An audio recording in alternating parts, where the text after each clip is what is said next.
तर कसं आहे पब्लिक, मी तुमचं लाडका ब्लॉगर 17. तर आज चाललो होतो आपण न्यावशाला. पप्पा मला ते दूध पिवायचं मशीन त्याची कडी तुटली म्हणे. तर मग काय भाऊ, मग पप्पा म्हणलं चला म्हणलं आपण एकदा न्यावशाला जाऊन. तर मग मित्रांनो आम्ही आलो भाऊ नदीची दुकान. आम्हाला नदी पण घ्यायची होती, म्हणजे पहिले तर नदी घ्यायचं काम चालू होतं पप्पाचं. हे आपल्याला दिसत होते कोण होतं काय नाही, नाव नाही माहिती. ते नदीच होते पप्पा म्हणे, मग गाडी करायची होती. मग पप्पा काय आपण आलो एकदम मस्त वेगळ्या दुकानात. दाखवते मी 1 मिनिट. म्हणजे दुकानात आपण तिथं आलो होतो कटिंग करायला.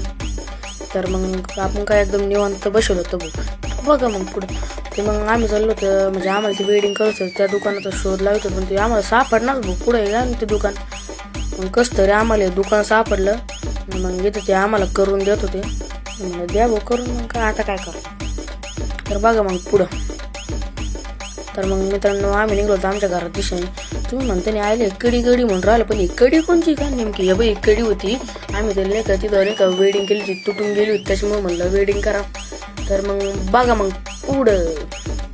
तर मग मित्रांनो घरी आलो. तर आजच्या ब्लॉगमध्ये एवढं. भेटू उद्याच्या ब्लॉगमध्ये, तोपर्यंत बाय.